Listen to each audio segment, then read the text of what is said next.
All right, today we're going to talk about burnout, and I know it's a word that gets thrown around a lot, but what if I told you it's not just a vague feeling of being stressed out? What if it's something real, something you can actually see happening inside your brain? So let me just ask you this.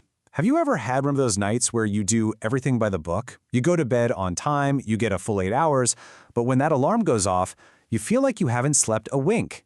It's that frustrating feeling, right? Like you're running on empty and the gas station is nowhere in sight. Well, if that sounds familiar, you need to hear this. You're not just tired, and you're definitely not imagining it. That kind of deep, down-in-your-bones exhaustion is a classic sign that you might be dealing with burnout, which, as we're about to see, is a whole different animal than just being sleepy. Okay, so let's really get into what this burnout phenomenon is all about. And the very first thing we have to do is get one thing straight. This is not some kind of personal failing. The truth is, it's a recognized occupational hazard. I mean, the World Health Organization itself has an official definition, and I want you to pay attention to a key phrase here. Chronic workplace stress that has not been successfully managed. You see what that does? It puts the focus on the stress and the environment, not on you for being unable to cope, and that is a huge, huge shift in thinking. So, what does burnout actually feel like? Well, it usually has three main components. First, there's that overwhelming emotional exhaustion we just talked about. You're just completely spent. Then comes this feeling of cynicism or detachment. You start feeling disconnected from your job. And finally, you get this nagging sense that you're just not effective anymore, like nothing you do really matters. It's a triple whammy. Now, these feelings are so intense and so consistent that scientists started to wonder, wait a minute, is this all just psychological? Or is there something physical going on here?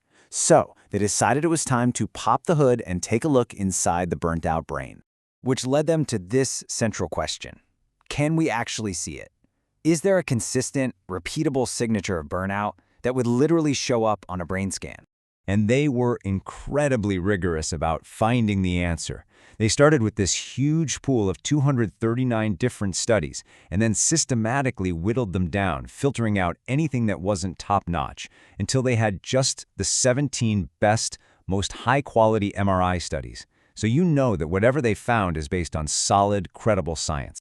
And what they found was a clear pattern, a signature, three major things. Your amygdala, which is basically the brain's alarm system, was enlarged. It's like it's stuck in the on position. At the same time, the prefrontal cortex, your executive control center for focus and decisions, was getting thinner. And the striatum, which helps you balance effort and reward, was actually shrinking. We're talking about measurable, structural changes to your brain. Now you might be thinking, hey, that sounds a little bit like depression. And that's a fair question. Some of the changes do overlap. But here's the crucial difference. In burnout, the hippocampus, a key area for memory, was totally unaffected. In major depression, it often shrinks. This is like the smoking gun. It tells us that burnout has its own unique fingerprint on the brain. It is not the same thing as depression. But the story doesn't end there. It's not just about the size and shape of these brain regions.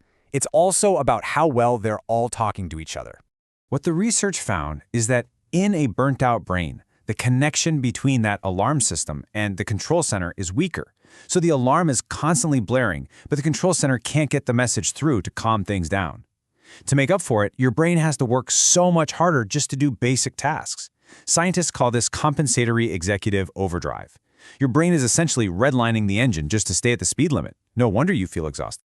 So let's bring this all back. How does all this brain science explain that feeling we started with? Waking up exhausted after a full night's sleep. Well, this is where the science really connects to our daily lives.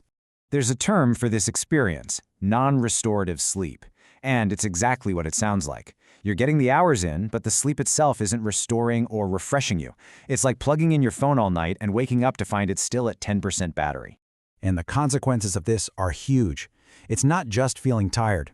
It leads directly to that constant daytime fatigue, to cognitive dysfunction, brain fog, to being irritable, having a low mood, and even to being more sensitive to pain. These aren't just random symptoms of burnout, they're direct results of your sleep failing to do its job. Let's talk about another really common experience, the social battery. We all have a certain amount of energy for interacting with other people, but for someone experiencing burnout, that battery seems to drain incredibly fast. And now we know why. Remember that thinned prefrontal cortex, your brain's control center? Well, socializing is hard work. You have to process social cues, manage your responses, regulate your emotions. When that part of your brain is already taxed and working in overdrive, the mental effort of a simple conversation can feel like running a marathon. It just completely drains your social battery.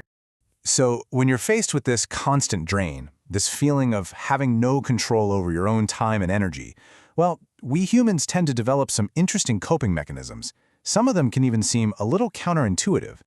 One of the most fascinating ones is something called revenge bedtime procrastination. It's this idea where people will knowingly sacrifice sleep, the one thing they desperately need, just to carve out a few hours of personal time for themselves at the end of a long, draining day. And I know it sounds illogical, but if you think about it, it's a powerful attempt to reclaim a sense of control. When your entire day feels like it belonged to your job or other people, staying up late to just scroll on your phone might be the only time you feel like your time is actually your own. So if you take one thing away from all of this, let it be this. Burnout isn't just a feeling.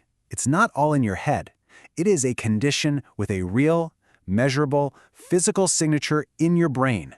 And that leaves us with one final, really crucial question. If burnout physically changes the very organ you need to do your job, is the common advice to just push through it or work harder really the right answer? The science seems to be telling us that we need to think very, very differently about how we handle this.